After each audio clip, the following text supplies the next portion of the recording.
Hi, everybody. I'm Joe Tucci. I'm the CEO of the Australian Childhood Foundation. I'm also the chair of the board of the National Centre for Action on Child Sexual Abuse, and I've got the privilege of being the moderator today for this really important conversation. And we've got three great speakers, practitioners, and researchers. They cover all sorts of elements of this work. And we've got Amanda Patton. I'll introduce them more formally in a minute, but we've got Amanda Patton and Gemma McGibbon and Dale Tolday. So welcome to the three of you. And it's really lovely to be part of this conversation. It is going to be a conversation. And along the way, please feel free to ask any questions in the chat, and they'll be passed through to me in sort of thematic form, so you can start thinking about the sorts of questions that you want to ask us. So before I start, let me start by doing some acknowledgements. First, I'm on the lands of the Wurundjeri people of the Kulin Nation, and I'd like to pay my respects to their elders past and present and the emerging leaders of tomorrow.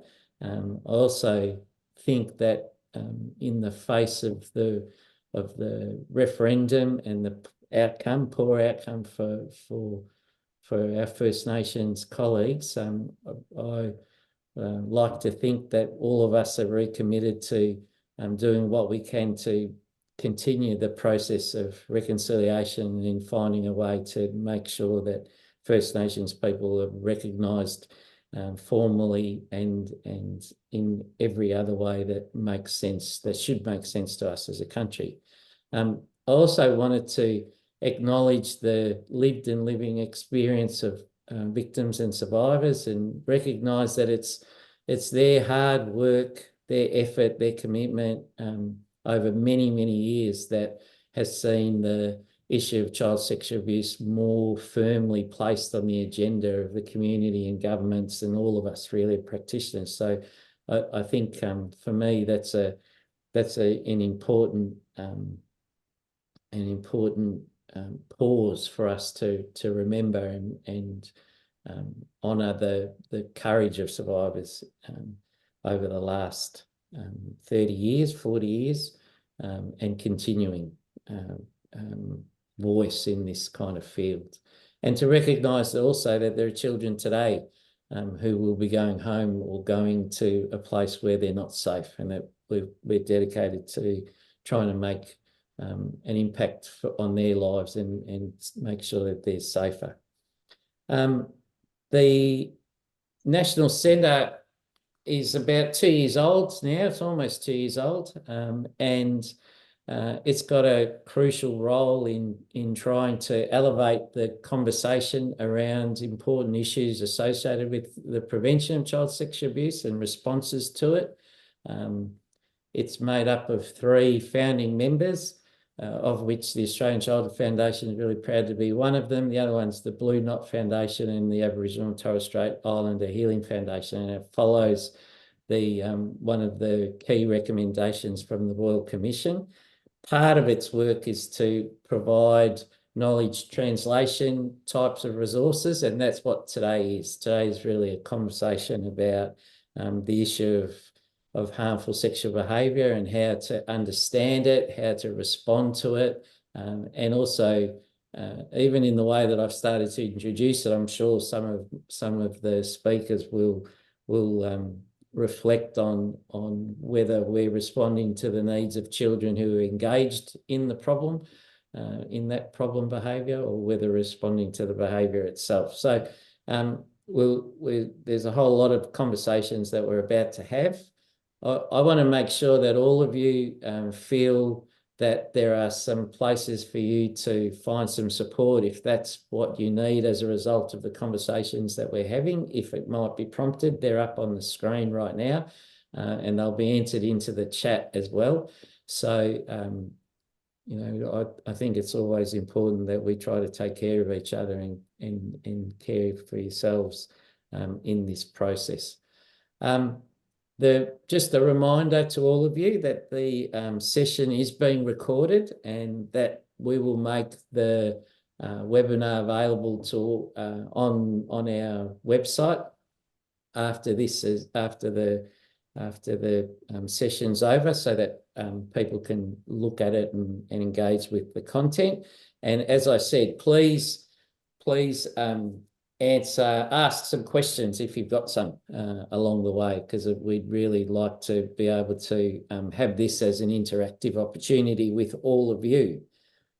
Boy, that was a big lot of introductions and acknowledgements. Now I get to introduce our panel, and I happen to sit on a reference group with all three of them, and it's a joy. Well, it's a joy for me. I'm not sure about them. I'll leave it up to them to decide how much of a joy it is to work with me, but it's certainly a joy for me to work with all of these wonderful people.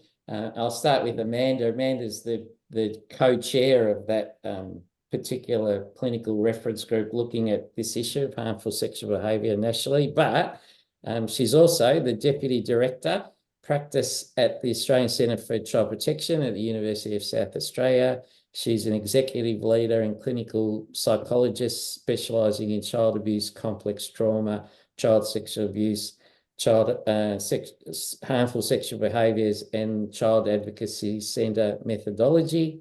Amanda, as I said, is the co-chair of the National Clinical Reference Group under NOCS and is responsible for leading the Australian Centre for Child Protection's policy and practice solution projects and the child trauma short courses and graduate certificate.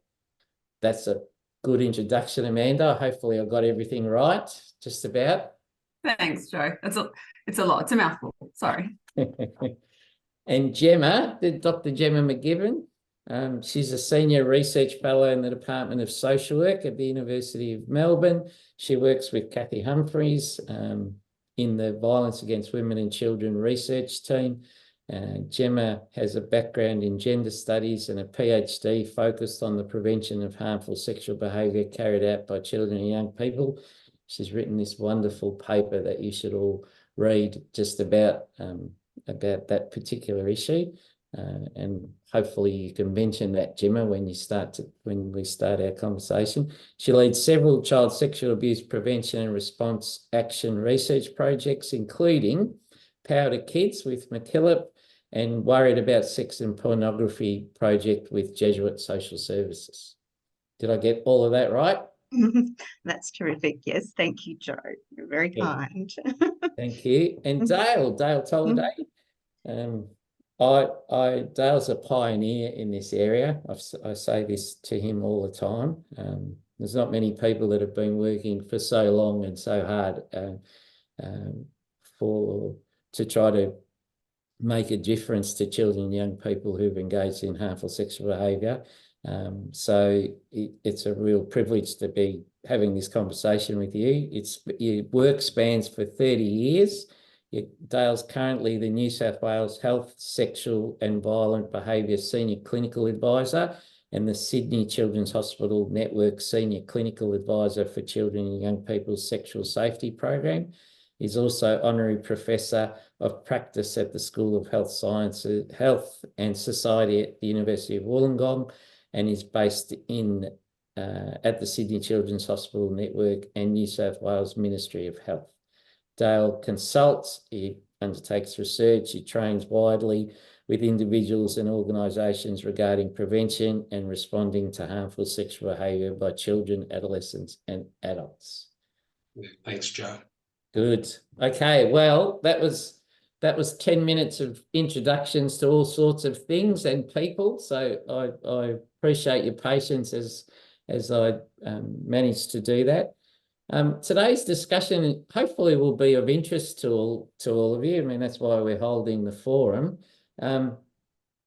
We want to kind of make it as practical as possible, and also to try to have conversations that aren't usual in this space. To try to traverse some areas that are still untested, or that there's some conflicts and tension about in the way that we work, because we don't want to present this kind of work as if there's one particular way of doing it, or that it's easy to undertake work in this area. So what we thought as a group is that we would look at some of these conceptual tensions and practice tensions and try to explore them a little bit together and have a conversation with each other and with you.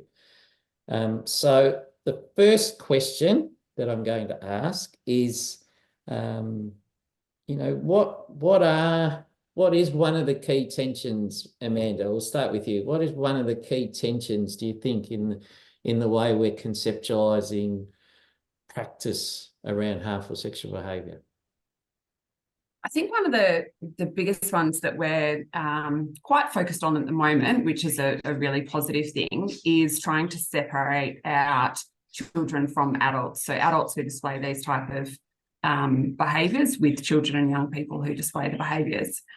But what we're struggling with, and this goes for clinicians, frontline workers, researchers, is that a lot of our thinking and a lot of our assessment tools or frameworks or even research and how we conduct research is actually based on adult paradigms and adult frameworks. So if you look back kind of even 10, 15 years, the research still is actually based on our understanding of adult sexual offenders, normally in a custodial setting, which has its own biases with it. It's based on a Western evidence-based. Even our understanding of sexuality is very heteronormative. It doesn't really integrate the online space and how children and young people today interact online and what their lives are really like now with social media and those type of things. And so we try and, or we have to now grapple with that tension of the tools that maybe we've used for a really long time actually have at their core some of the very theoretical frameworks that are actually based on adults, and they're a bit out of touch. And so there is a strong movement now moving towards, and we see it with some of the conversations around language and trying to reframe and trying to make them far more child-focused and moving away from language like offenders and perpetrators and, sexually violent offenders and things like that. But I think it's still a big tension, and we need to be quite critical of what we're looking at, what we're using, and what we're focusing on when we're trying to come up with solutions and understandings for how we conceptualize harmful sexual behaviours, because a lot of the stuff that we draw upon actually comes from that adult frame, which is really fraught when we're talking about children and young people. It's a good set of points that you've just quickly rattled through, Amanda. I mean, it is interesting, isn't it? How much of the work, Dale, as you reflect over, the kind of course of your career, how much of it is still based in those sort of adult-centric paradigms, and how much of what we're trying to do is still being influenced by that kind of set of ideas? I think there's less of it here locally in Australia.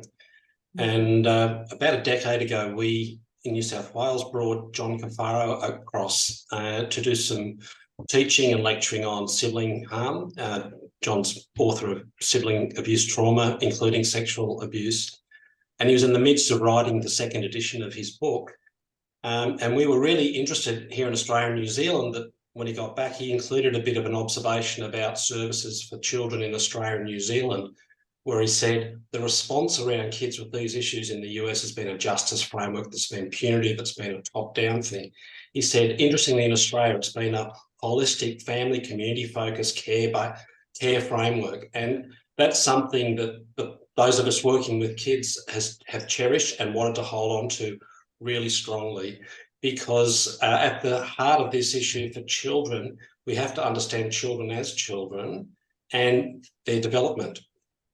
And a current tension around that is that the services working with children this way have developed and hold quite a deal of knowledge of this, and it's not broadly being disseminated, and it needs to be. Those of us working in the area understand the specialists or the people who are just doing this work are a small number in the workforce compared to the whole population. And there's layers of this that actually need to be accessible in simple, clear terms and digestible so that people can actually connect with kids in an authentic way. Mm. Mm. And the idea that, you know, we approach it in Australia from a holistic point of view of the child and the family and their community, is that, Gemma, is that your kind of experience? You sort of had a range of different experiences, and I know you've got some case studies in your head. What do you think of the tensions in this field?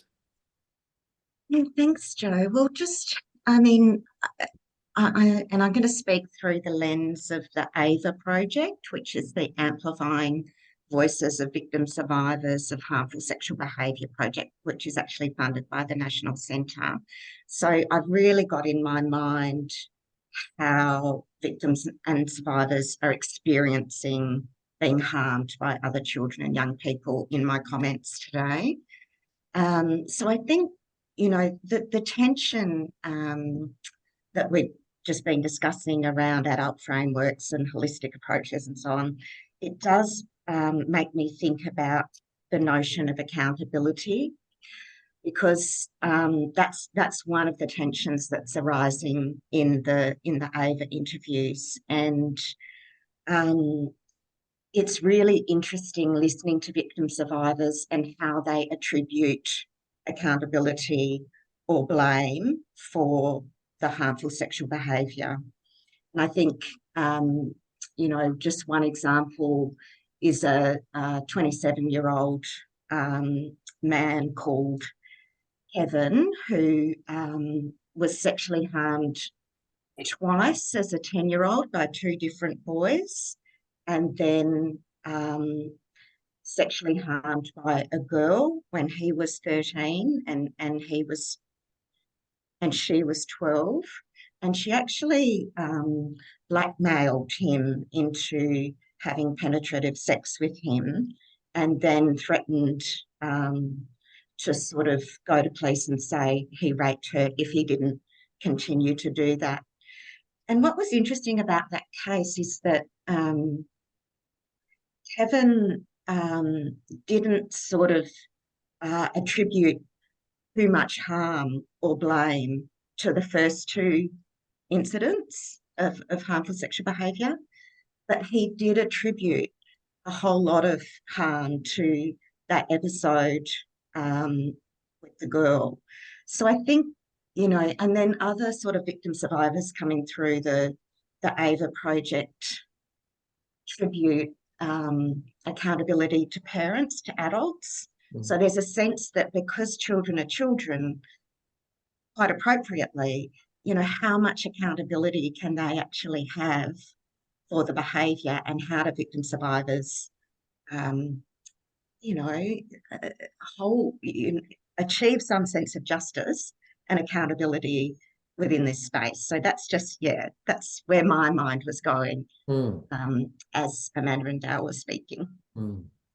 Yeah, it's an important theme, that sort of trace of responsibility taking and justice for the victim survivor. Is that, I know we've spoken about it before. Do you think that that's a feature of the work? Is it a strong feature of the work at the moment in Australia, or do you think it's an emerging feature of the work? Is that to me, Joe? Sure, Gemma, Yeah. I can start with you and then I'll go to Dale. Okay, yeah, it's probably a good one, Dale. Hard to tell who I'm looking at when I'm looking at the screen, isn't it? Yeah, I think, you know, I think what's interesting to me, and of course, we've got quite a well-developed system in Victoria around therapeutic treatment orders and so on. But what's interesting to me that's coming through the AVA interviews is that most of the victim survivors have not sought a criminal justice response. Most of them, I think even all of them, there's been no therapeutic intervention. Often it's still a secret way into, you know, so only the kid who harmed and the kid who's been harmed, it's perhaps, you know, it's still a secret. But what I'm seeing is that the victim survivors are achieving justice, but in very different ways. So Kevin, for example, he's found some justice by confronting one of the kids who sexually harmed him and getting an acknowledgement that that occurred. He's also told his story publicly in a podcast. He's sought sort of intensive therapy, so he doesn't, there isn't a cycle of abuse in his own family. So, yeah, we're just finding that there's these, other ways of achieving a sense of justice and, holding something to account, but, whether it's certainly not through a criminal justice process. Yeah. Dale, what do you think? Okay. I'm trying to limit my words because I could speak for an hour or two just on this question. I'll segue from Amanda's beginning. In the adult response world, there's a high expectation of adults, if they're really focusing and addressing, coming to terms with their behaviours as adults in harming children, for them to take responsibility. They are adults, and they've whilst they may be adults carrying the scars of things that have happened in childhood, they've got that responsibility. We're talking about children. Like, for me, speaking to this in this context, I'm thinking of infancy through to up to the age of 18. So we've got a broad developmental chronologic age and a broad range of disabilities. In the services I work with, 60% of the kids have got assessed or diagnosed disabilities. The majority have got complex trauma, etc. So the concept of them at the front end or early being able to acknowledge that they get a position to want to take responsibility for action, it's actually remarkable that they can do that. But they can't do it in the same way that adults do. And our preferred way of working is engaging with the adults around the children at the beginning. So the adults take responsibility for what they should be doing. And there are adults responsible for protecting and caring for children, and often that's been not in the scope of things for children and young people. We find when there's that safety and stability created, that children across that full range are able to actually drill into the issue of their decision-making in doing this. The harming they're doing is typically relational. It would be untypically related to strangers, but of course that occurs. It's typically people that they know, closely associated with through family or school or residents of some kind. And their own recovery is tied together with that, in my view. So how can you recover and grow into a position of health and recognition about your own life without having a way of acknowledging this? And if you've got an enduring connection, say with a sibling or a cousin, without attending to that, what a burden sort of you're carrying. And as well, of course, for the sibling or cousin or the other person who's been harmed, we find we have to be really supportive of families where there's a social expectation or an expectation, maybe even from professionals in the field, that children and young people need to get to that position of being able to authentically and fully take responsibility really fast. We know it can take some time. It doesn't mean that they are doggedly denying the position. They actually need some time to process and to work this through. And that sometimes is frustrating. It's a tension that's there. But the thing is that these children have got a broad range of circumstances and they're not adults. And also in their experiences of their own trauma and abuse, people haven't acknowledged that impact on them. Yeah. So how do they feel about, how can they find themselves in a position where they're able to do it for the child that they've hurt themselves? It's a complicated dynamic. Also, because the matter's been identified and comes to somebody to respond, don't assume the child's now safe and that nothing's happening. They could be living in it right on a day-to-day basis right now. It's so the response that's needed for children needs to be very sensitive to the circumstances those children are living in. Amanda, have you got any thoughts about this particular element of it? I think the real challenge that we have in Australia, and I don't want to get into the huge conversation about the age of criminal consent, but it's so closely tied here. Our system actually forces this kind of issue of taking responsibility and pushing people through things because we do criminalise behaviours in 10-year-olds and up. And I know there's some discretionary powers in some jurisdictions with police in, between that 10 to 14-year age, but for some criminal acts, there's not, and there's no, police have very little capacity to give cautions and things, particularly if there's penetrative behaviours involved. And I think from a clinical perspective, many of the families that I've worked with where there's been a child or young person within the family unit where one child has been responsible for those harmful sexual behaviours and is over the age of 10. The other has been one who has experienced the harmful impact of those behaviours.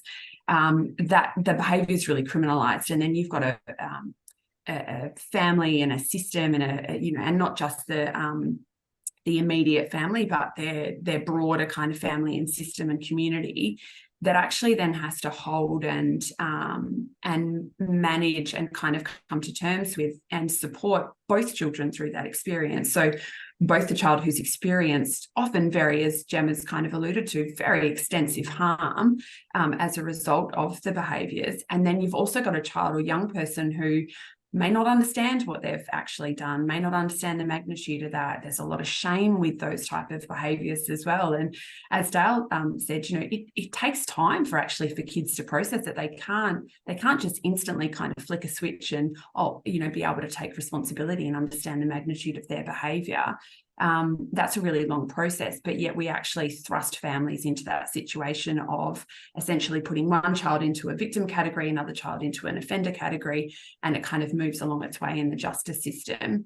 And families have to work out how to, keep that relationship together and how to support both children to still be siblings or cousins or, close family friends or whatever that might be, and actually, work through that and therapeutically be able to support both children through that experience as well. And so responsibility and that notion of kind of reparation, and whether it's justice-based or what, I think it's a really fraught conversation, particularly in the context of Australia, where we do have that criminality for children at such a young age, for behaviours that they may not be really aware of in terms of their impacts. It's not excusing the behaviour at all, and it's not minimising the impact, but it's a reality that we need to grapple with, I think. Yeah. I'm just looking down at my some of the questions that are coming through, and one of them it's an interesting question. I'll see what you all think of this one. That's the language we're choosing to use creates identities, and sometimes withdraws identities from children and young people. So one of the questions is there a difference, or how would you describe sexual harm versus sexual abuse? Is that something that is different when it's applied to children and young people, or would you talk about it in a different kind of way? Yeah, well, that's sort of one of the key questions, isn't it, that we're sort of really wanting in Australia to come to some sort of consistent definition of harmful sexual behaviour or sexual abuse from one child to another. I think where my mind goes with that, and again through the lens of the AVA interviews, the experiences that they're describing of sexual harm are incredibly serious and at what we would kind of call the, you know, the abusive and violent end of the continuum, if we're going to speak about a continuum. And I'll come back to that in a moment. But they're describing, you know, physical violence combined with sexual abuse, you know, abusing in groups, extortion, blackmail, sadistic acts. So this is, you know, this is the victim survivors who are coming forward to participate in the AVA project. And I suppose, you know, one of the things, and Dale probably and Amanda would have something to add to this, is, you know, certainly in my work, I've been working with Simon Hackett's sort of 5-part continuum for the last, you know, 10 years or so. And what sort of happened is that concerning and problematic behaviour have become conflated with harmful sexual behaviour. And actually, we're starting to think that that's really not a useful conflation, because the harm caused at, you know, the extreme end is incredibly significant. The problematic concerning, you know, inappropriate context, misunderstanding of consent, etc., is really, we're really talking about a different phenomena. So I think when I listen to the victim survivors, they absolutely call their harmful sexual behaviour sexual abuse, because they really, that's what they're describing and that's how they're understanding it. Yeah. So, but in the problematic sort of middle space concerning whatever word you want to use, you know, we don't necessarily attribute the word abuse to that space, I would have thought. Mm-hmm. And the normal, of course, there's normal sexual behaviour that, you know, kids have, you know, their normal expression of sexuality right throughout their lives. And certainly, you know, abuse is not attributed to that category. But Dale, you probably have some thoughts on this, because I know you've been working hard on definitions in New South Wales. I was hoping you'd throw to Amanda, but I'll next step. You first, Dale. Look, I think there are three terms that people are juggling with frequently. There's sexual assault, which is a legally defined thing, and the definitions depend on the jurisdiction, etc. There's sexual abuse and there's harmful sexual behaviour. And they've got different ways of understanding. I think I prefer harmful sexual behaviour as an umbrella, because it encompasses more than just sexual abuse and sexual assault. Harmful sexual behaviour in its simplest terms for me is about the impact or the effect of the action for a person who's experienced this happening to them. And that should give us a clue about a feed-in of the sorts of things to be responding to. Sexual abuse is clearly part of that. I was part recently of the global sibling harmful sexual behaviour or sibling sexual abuse podcasts, and one of the organisers said to me, who was a survivor, said, "Nobody's going to take away from me that my brother was my abuser." And I said, well, nobody should. That is definitely your experience. Nobody would be doing that. But there may be a broader range of experiences that people have got where it's difficult for them to position what happened and how it happened for them. So there are different ways of defining sexual abuse. I think that I still prefer Gail Ryan's model of consent, equality, coercion. It's a lovely little simple thing, and it takes you into a space where you can consider the capacity of the child who's leading the behaviours or imposing the behaviours on another, of what they ought to know or what they do know, and the wrongfulness, etc. Whereas we have a lot of children engaging in behaviours who are unknowing about the scale, as I think Amanda mentioned in her last answer. I'll just add one last thing and let Amanda top this out. But the issue of sexual harm versus harmful sexual behaviour, for me, it's absolutely crystal clear. The harm's not sexual. It's actually a much bigger harm that's being experienced. It's psychological, emotional, spiritual, etc. And when I hear the term sexual harm, I do have a little flag go up, because I've had people I've worked with educate me about the significance of the breadth and depth of this. And I do think that sometimes when people use that language, it also has people being focused on the sexual acts rather than the experience of the child and who the child is.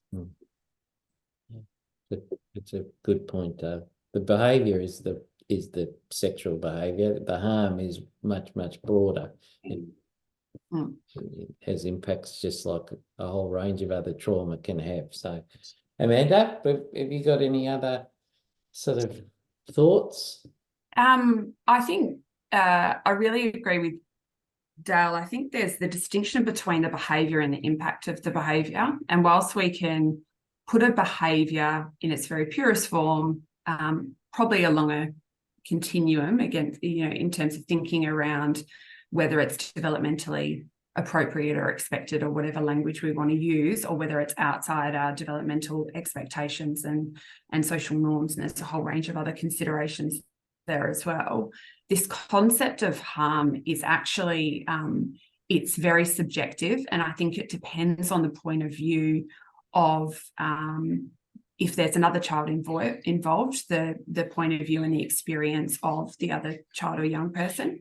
We can also have really harmful sexual behaviours that are actually done independently. So, we can have children and young people who are extremely, maybe very violent in their masturbation, and that is causing them significant harm, or it's become, really quite an obsession of theirs, or they might be viewing pornography at extreme kind of lengths to the exclusion of all other activities.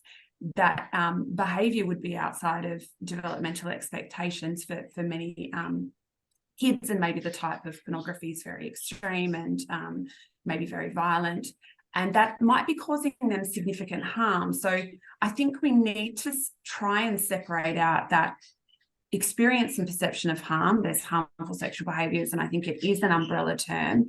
And we have a range of behaviours within that as well. We have things that are really quite concerning and could still be considered harmful sexual behaviour by the other child or young person experiencing them, even if the behaviour itself is not, is maybe only just outside of developmental expectations.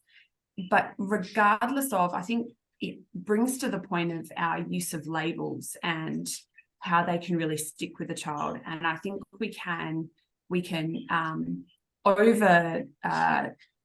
overrate, I suppose, the behaviour, but we can also really underrate the behaviour by sticking to very strict kind of boxes of where it fits. But having said that, we actually use continuums and we use boxes in a whole range of different areas, to guide policies, to guide treatment, intake into, or referral pathways. We use it around funding in some jurisdictions and some settings as well, particularly in things like residential care. A child's placement funding can actually be tied to their level of sexualised behaviour, and if it's deemed to be harmful, then they'll get additional case support costs. So when we live in a system where we are forced to rate and rank, I suppose, or put behaviours in a box, we actually as adults are also then rating and ranking a child's experience of harm, and that's where it becomes really fraught. So it's this kind of, it's grappling with this necessary evil of trying to do that, but the language around it is just, I think it's really, really complicated, and it shifts whether you're in a research or a clinical or a frontline kind of out of home care or education setting. But I think the harm is really in the eyes of the beholder and in the kids who have experienced it. So we have to be really cautious of our positionality and point of view as the assessor with whatever role we're playing in terms of how we rate that behaviour. Yeah, it's one of those areas where you have to really resist the tendency to reduce experience down to descriptions and try to stick with, like you just said, Amanda, I like that idea of positionality. From what perspective am I trying to understand what I can do next? And I don't have to only ever stay in that one position. I can move to another position. I can move to the position of the child who's experienced the behaviour. I can move to the position of the parents and what support do they need. And that's part of the kind of needs of this workforce, is to be able to not get stuck in any one of those positions.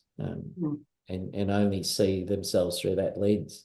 Yeah, and I think we need to own that as well. And I know for me, my positionality over the years has really changed. So I started as a frontline worker and working in residential care, where I was very junior. I had no idea what I was doing, but I was in the position of I didn't have kids, and I was seeing the behaviours firsthand.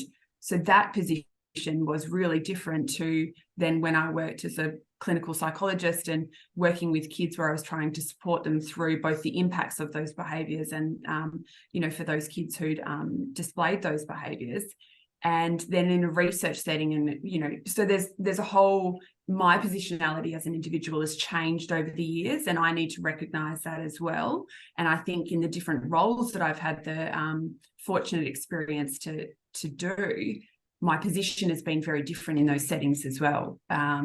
But I think, as Dale said, we can't and we never should take away the experience of someone who, if they experience it as child sexual abuse and significant harm, then that's okay, and that's what that is. We might not see it from the outside with our position, but their position is that was extremely harmful, that they experienced it as, their sibling or whoever it was sexually abusing them. And we need to try and hold those multiple points of views. If I can, like, it's already 1:45. We've already been speaking for 45 minutes, and we've got another 10, 15 minutes to go.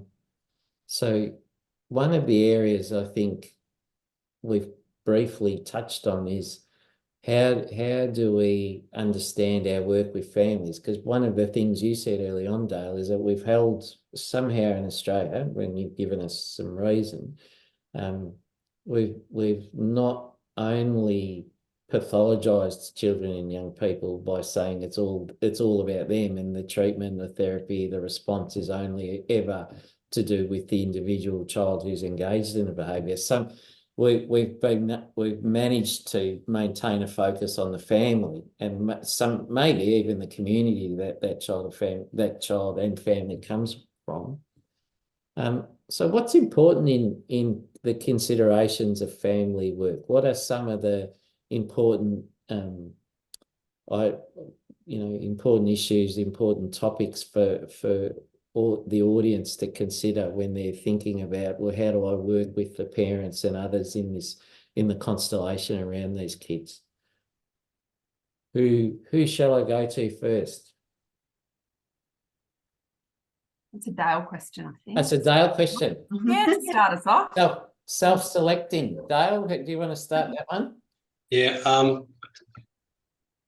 Full disclosure of personal bias. I think the family and context is the centre of gravity for caring for children and responding. And I was just thinking, Joe, because the time's running short, we're covering such a range, and we've been pretty focused on harmful sexual behaviour. I think we need to also say a vast amount of observed sexual behaviours of younger children is within the normative or expected range, and that, or even if it's concerning in some way, that parents and the people around the children need to be supported about how to help guide and care for children with that. It's not a matter of if it's expected behaviour, ignore it. It's observed behaviour. It's all part of parenting or caring for children, that they get support and guidance and understanding about that. So I think that needs to be said really strongly. The position I work from is from the expected development and then look, we don't start at what's harmful. You need to understand what the landscape is for child development here.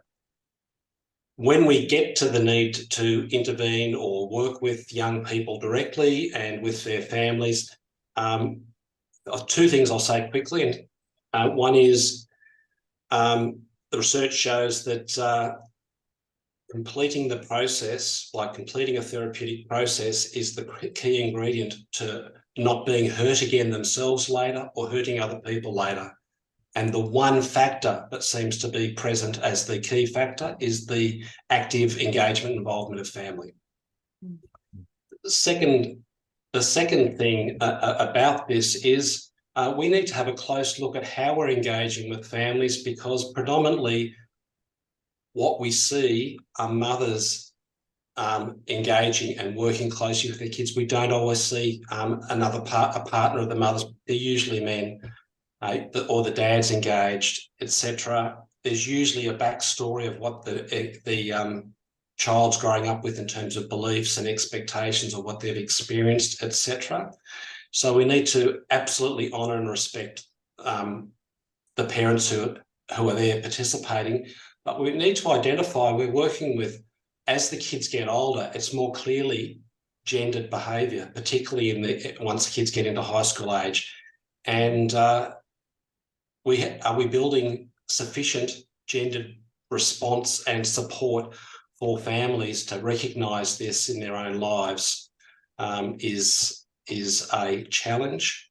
The little bit of research that's now being done qualitatively with people post their engagement with services. So we commissioned a study with in New South Wales, the Access Study, a team from University of Wollongong did, got feedback from families. University of Oklahoma have done some work with families that they've worked with. The feedback from parents in terms of what did they feel about the services they got and from their providers is the parents said they really appreciated having their own space to deal with their own issues that this touched on and evoked for them. And so we have now a growing research base that parents and families are necessary for people to be able to complete, but also contained within what happens for them is that they're getting their needs met as well. That's a good start to that conversation. Gemma or Amanda, who wants to add anything to that answer from Dale? I'm happy to have a go. It's interesting because one of the, I suppose, everything, I agree with everything you say, Dale, clearly, the role of family in recovery and therapeutic intervention is fundamental.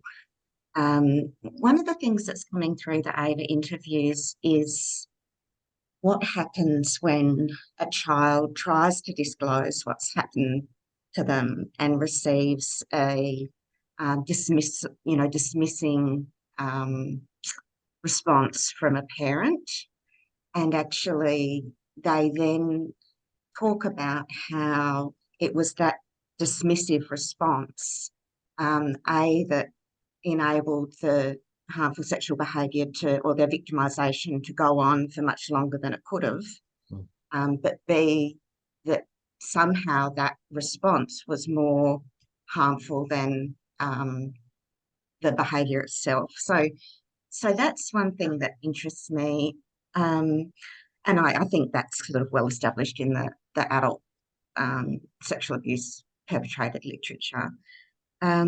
I think gender is not well enough understood in this space, and that we've got some work to do around gender. There can be a gender blindness, of course, towards boy victims and girls who are carrying out harmful sexual behaviour. And also the pathways, so the 10 pathways model that we developed, 6 of the pathways are sort of driven by some form of childhood trauma, but 4 of the pathways actually don't have childhood trauma as a driver or even as a, amplifier. And so the hypermasculinity pathway is one about, male privilege, really, and misogynistic attitudes. So I just think it's really absolutely many children who display harmful sexual behaviour come from positions of their own victimisation in some way, not just being sexually abused, but living with domestic and family violence, etc. I am interested in these other pathways that we're starting to understand, and I'm interested in whether they're actually more durable into adulthood, particularly in combination with addictive pornography use, than some of the trauma-driven pathways. And so, yeah, that's just where my brain is going with all of this. And yeah, so I'll stop there. I mean, I suspect, Gemma, that kind of notion of masculinity and the gendered nature of these experiences and the behaviour itself it's easy for us to see it. I'm not always sure that it's easy for practitioners to know what to do at a practice level. Like, I think we can conceptualize it, but we see it. And, Joe, I'm assuming that when you say increasingly as they get into adolescence and older adolescence, that it's more boys than girls who are undertaking the behaviour. Is that what you meant by it being gendered? And that's Gemma's point as well, that there's some other pathways here that are got to do with the way we're raising boys in our community. The recognised sort of populations, if you like, of kids in the cohorts, for problematic and harmful sexual behaviour. If you look across the lifespan, you've got more of a mix of girls and boys, but the proportions shift as kids age and are gaining more capacity, etc. And it screams at us. So in a clinical setting with harmful sexual behaviour, we see 80 to 90% of the young people who are doing the harming male boys, and the girls who we see in our services in New South Wales have a different profile to the boys in terms of their trauma, say, because Gemma's pathways model sort of identifies different. The girls, complex trauma present for all and harm for all by men, sometimes by women as well, but all by men. So I don't think the issue of gender is just in the hypermasculinity. I mean, every man in our society carries with them all the privilege that's assigned to being male. And I think in the treatment space, it is incredibly important but challenging to work out what that means in how to respond in a way that makes sense to the people that we're working with. Because I think those pathways, they're not necessarily distinct, they interact in various ways. But yeah, the issue of it being gendered, it's screaming at you when you just look at the populations that are being thrown up clinically. And I think the childhood maltreatment study showed some of that, reflected that for harmful sexual behaviour, if you like, the majority or the preponderance were male who were engaging in it, and the other side of that, the targets were girls in their sample, at least, anyway. So yeah, the boys we see, I mean, they're predominantly, targets or the people they're harming are girls, but they're harming a lot of boys as well, and there's enormous diversity. So somebody mentioned, maybe Amanda earlier, about it's heteronormative in some people's minds. We see diversity. Sexual identity is a very different thing to harm. and harming behaviours. So, and they get conflated at different times, and that we need to help disentangle that. Amanda, the original question was also about family. Was there anything else that you wanted to add? I think just picking up from what everyone's spoken about, and I think the issue that, not the issue rather, but we absolutely need to hold on to the concept that we have to work with the family, and family being a very, very broad term here. A lot of the kids that we work with will not be in their, with their mum and their dad and their siblings. They come in a range of different mixes of uncles and aunties and grandparents, or residential care, or family, extended family, or whatever it might be. And it might be that actually we don't work with just who's in the home, but there's actually an extension there that we need to focus on. If we think about, I think from a research perspective, pathways is really helpful. From a clinical perspective, I think there's only one pathway, and that's the pathway for the child sitting in front of you and what their experience is. And I think it's really unique for every particular child and family. And I think we have to hold on to that. There's not kind of a response for the different pathway, because again, that kind of puts kids in boxes, I think. So it's about the child and the circumstance in front of you. But it's very important then, if we do take the notion and accept the notion that a child's behaviours have developed for a whole range of different complex interactions and a whole range of different reasons, that actually has its origin in family and in community. So we need to work with family and community when we're actually trying to support that child and young person. And particularly as a therapist, we might see them for an hour a week, but they're actually immersed in that family and immersed in those kind of those ideals, or those roles, or gendered ideals, or those values and those experiences, which can sometimes be quite negative and harmful. So we absolutely have to work with the family. And I really like Dale's point where parents and families, again using that broad term, they need the space to be able to sit with it and come to terms with those behaviours themselves as well. They carry a lot of shame, a lot of blame, a lot of concern, a lot of worry. And so they actually need support in terms of how to then support the children and young people involved. So I think family is just so critical when we do this work. And as Dale said, it's one of the most significant contributing factors to outcomes for children and young people.